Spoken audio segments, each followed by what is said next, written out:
Welcome back, champions.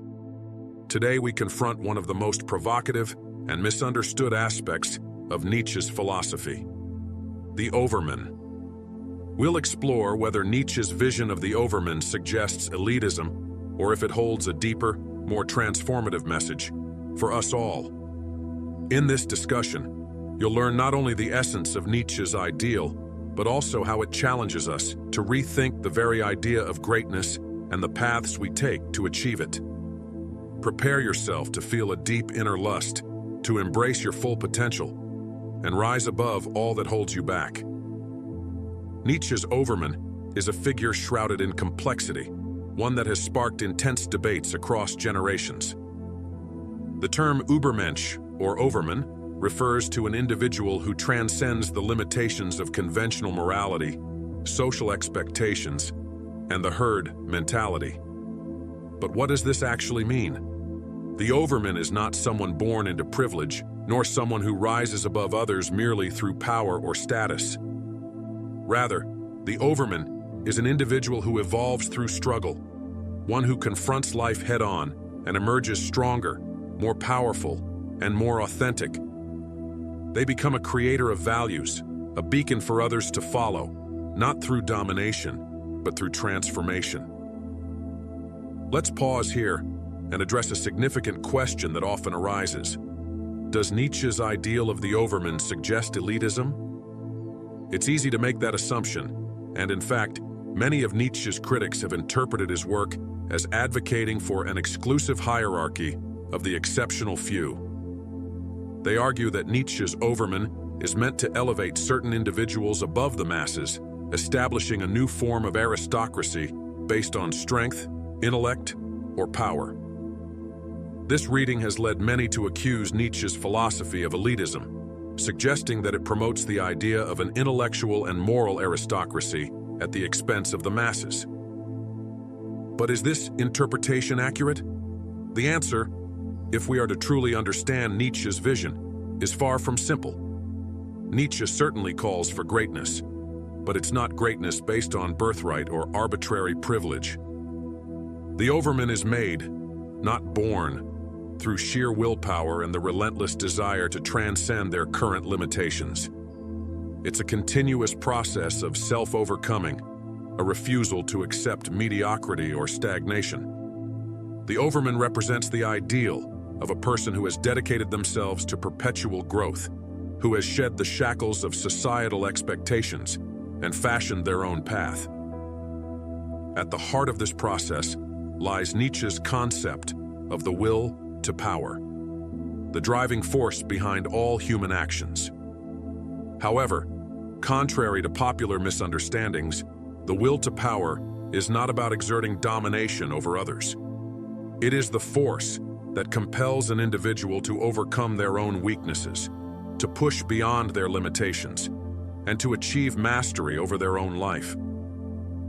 The Overman is someone who fully embraces this will to power, becoming a creator of new values and living authentically in the world. But let's explore this idea more deeply. What does this mean for society as a whole? Is Nietzsche suggesting that only a select few should embrace the path of the Overman? Is his philosophy about creating an elite class that stands apart from the masses? A class of superhuman individuals whose greatness is recognized by society? This interpretation misses the crucial point of Nietzsche's philosophy. The Overman is not about creating a hierarchy of birthright or privilege. It is about each individual striving to transcend their current state and become something greater than themselves.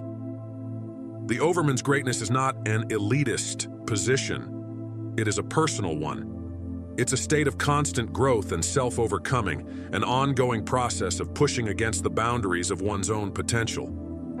Nietzsche does suggest that only a few will have the strength or will to pursue this path. He never advocates for the oppression of others or the creation of a rigid societal elite. The Overman is not about standing above others due to natural or inherited superiority, but about standing apart from mediocrity and weakness. It is a call for every individual, to challenge themselves, to become something more than what society has conditioned them to be.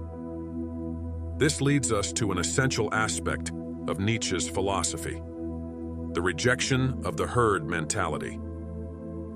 The herd represents conformity, mediocrity, and the unquestioned acceptance of societal norms. Nietzsche critiques the herd mentality as a force that suppresses individuality and stifles greatness. But the Overman does not reject others in the way that elitism would suggest. The Overman's rejection is not about isolating themselves from the masses out of a sense of superiority. Rather, the Overman rejects the passivity of the herd, the willingness to accept life as it is without questioning or transforming it. The Overman embraces a life of active creation, of striving towards something greater. This distinction is crucial because it points to the heart of Nietzsche's vision. The Overman does not live in opposition to others. They live in opposition to mediocrity. The greatness of the Overman is not defined by a separation from others, but by their refusal to live as the herd does. The Overman is a creator, a force that rises above the ordinary by virtue of their own will and power. This does not mean they are indifferent to others, nor does it mean they look down upon those who refuse to challenge themselves. It simply means that the Overman is committed to something higher, and in doing so, they inspire others to rise as well.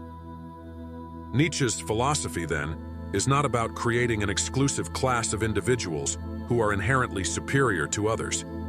Instead, it is a call for self-mastery, for each person to rise to their fullest potential, to reject the easy path, and to embrace the hard road of self-transformation.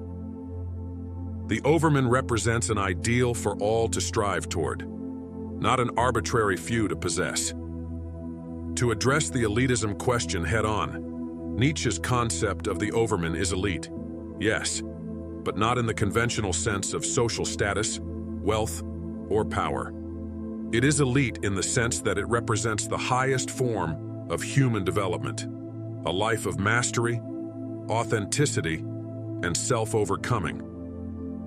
The Overman is not someone who seeks to dominate or oppress. Rather, they are someone who seeks to live a life of meaning and greatness, and in doing so, they inspire others to do the same.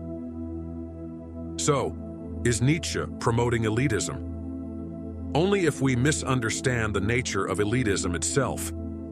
Nietzsche's Overman is an elite ideal not because it separates the strong from the weak, but because it calls every individual to transcend their own limitations and become something more than they ever thought possible.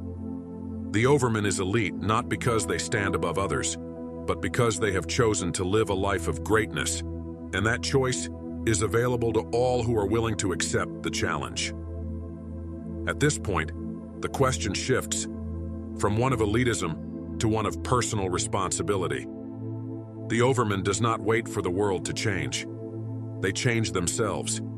They are not waiting for society to transform. They're transforming themselves, regardless of external circumstances. The Overman's journey is one of continuous self-overcoming, of constantly pushing beyond the limits of their current self. It is a path of perpetual growth, of constant striving toward something higher. Each day, each moment, the Overman is faced with a choice: to remain in the comfort of the herd or to embrace the discomfort of growth.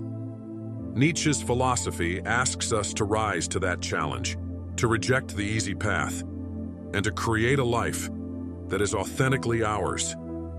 It's not about rejecting others, but about rejecting mediocrity. It's not about creating a divide between the strong and the weak, but about creating a divide between those who choose to grow and those who settle for less. In a world dominated by the herd mentality, the Overman stands as a beacon of what is possible when we embrace the challenge of self-transformation. Nietzsche's philosophy is not about waiting for the world to change. It's about changing ourselves each and every day. The Overman is a call to all of us to rise above the ordinary and become the greatest versions of ourselves. If you're ready to take on this challenge, to rise to the ideal of the Overman and claim your greatness, then now is the time to act. Embrace the struggle, embrace the pain, and embrace the power that lies within you. Before we end, I invite you to like this video and subscribe to the channel.